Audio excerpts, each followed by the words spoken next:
In front of me right here is the brand new 16-inch MacBook Pro M4 Pro. I've been using it for just under a week now, and I do have some thoughts.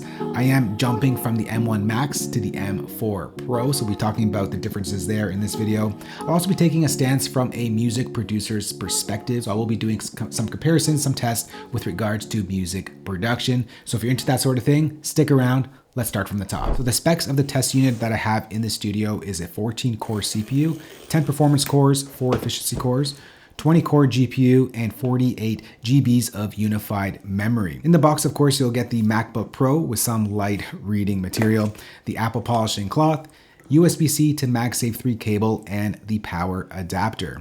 For the M4 Pro and Max models, we are getting an update to the Thunderbolt ports. We are now getting Thunderbolt 5, which is a huge increase in performance from Thunderbolt 4. You can expect data transfer rates up to 120 gigabytes per second. On the left hand of the device, we get 2 of those Thunderbolt 5 ports along with the MagSafe 3 charging port and a 3.5mm high impedance headphone jack. Over on the right, we have the third Thunderbolt 5 port, HDMI, and an SDXC card slot. The MacBook Pro is shipped with macOS Sequoia, and with Sequoia comes along all of the great new workflows with Apple Intelligence. Apple Intelligence is powered by the new and improved Neural Engine. The Neural Engine also handles and accelerates all the AI tasks in Logic Pro, like Mastering Assistant and Stem Splitter, but more on that later. The display spec on my test unit features the Nano texture display that helps reduce glare and reflections. And let me tell you, it does an incredible job at that. Now, between me and you, I've never bought into the whole nano texture thing, but now that I've tried it and used it, I can't go back to the standard display. For whatever reason, to me, the nano texture display is just a lot softer than the standard display. It's a lot easier in your eyes. You stare at the thing all day and you want the screen to look good, and this thing just looks incredible, in my opinion, better than the standard or glossy display. It might be because it's not reflecting windows and lights. It just sort of takes away all the distractions and just leaves you with a nice, gorgeous looking screen. I'm sold on the nano texture and I cannot go back on the standard one. I should also note the display on these new MacBook Pros, they actually dim a lot further than the previous models. It also hides the fingerprints a lot better that I've noticed. On my glossy display, you just see the fingerprints everywhere. On this thing, I tried to touch the screen and it hides the marks a lot better. At the top of the display, inside the notch, which by the way, you barely notice, especially when you have a dark wallpaper, houses a new and improved 12 megapixel camera with center stage and with support with desk view. Now, if I'm being honest, the quality of desk view could be a lot better, but it gets the job done for what it's purposed for. Now, let's talk performance. As I mentioned earlier in the video, the new M4 chipsets get a new and improved, upgraded Neural Engine, and we should see those improvements firsthand in Logic Pro. As a test, I opened the Take a Day Trip session and loaded up Mastering Assistant to see how the two compared from my M1 Max to my M4 Pro. You'll notice that the M4 Pro loads up Mastering Assistant a lot faster.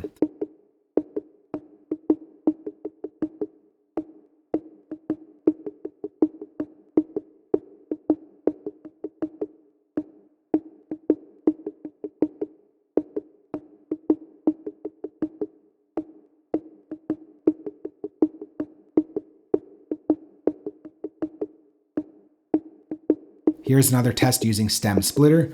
Left is M1 Max, right is M4 Pro.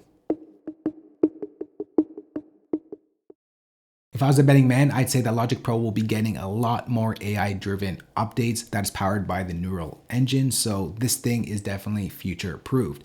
Imagine a time where you could just drag in a audio file and tell Logic, say, hey, I want my mix to sound like this.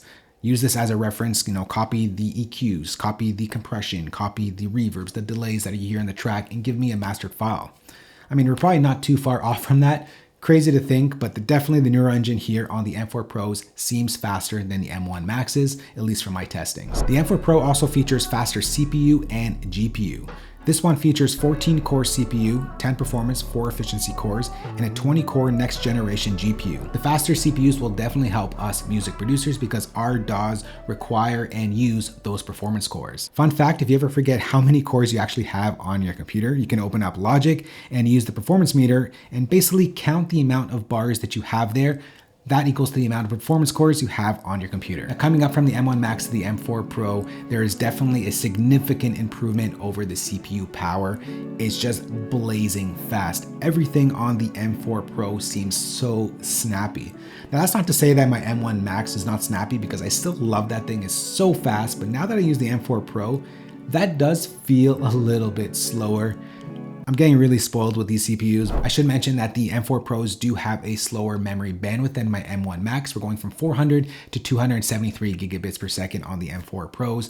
But as a music producer, I am not realizing that difference. If you're doing heavy video work, the more memory bandwidth you have, the better it is for your workflows, for rendering, for exporting, for working with large files. But for audio work, whatever the M4 Pro has, it's definitely above and beyond what you're going to need. I should also mention that high power mode is now available on the M4 Pro models. It's not just for the Maxes this year, so this will help push your MacBook's performance even further. Here is an export test in Logic Pro. For reference, I am using the Take a Day Trip Manzana demo session, so if you want to see how fast yours takes to export on your computer in comparison to my M4 Pro, definitely do so.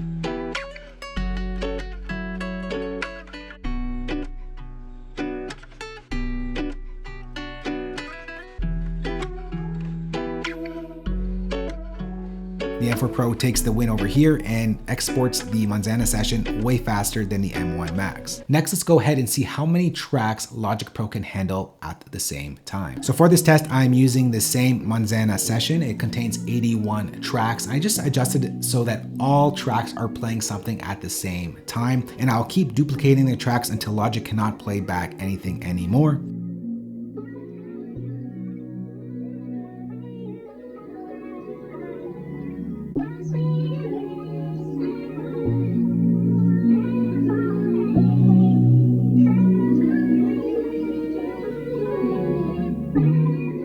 So this is a bit sped up, but the M1 Max tapped out at 567 tracks, and the M4 Pro just keeps going and going and going all the way to 1,053 tracks playing simultaneously. The M4 Pro handled almost double the amount than the M1 Max, which is quite crazy considering that this computer has 48 gigabytes of unified memory and my M1 Max is 64 gigabytes of unified memory.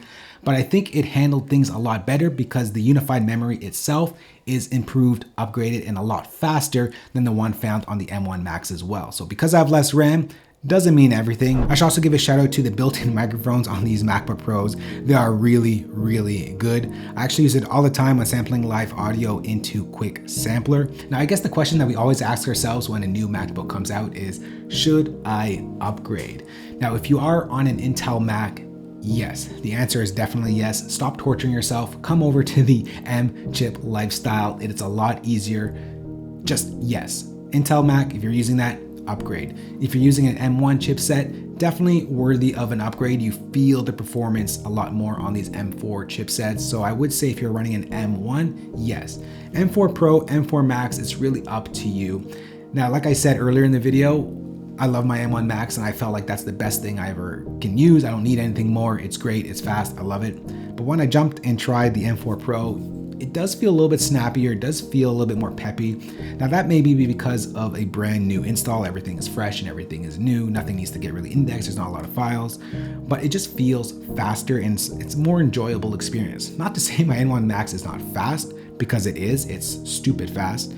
This just makes things a little bit snappier. So if you do want a little bit extra power, a little bit extra speed, definitely worthy of an upgrade. So that's my time spent with the MacBook Pro M4 Pro. If you do have any questions at all, or you want me to test anything on this machine on Logic Pro or whatever it may be, any advice on which computer you should go for, should you upgrade, let's chat down below. Happy to talk this out because it's something that I always talk about to myself. Should I upgrade? Should I get this? Should I do that? Is it worth it? Let's talk down below. Thanks for watching. We'll catch you on the next one. Later. Peace.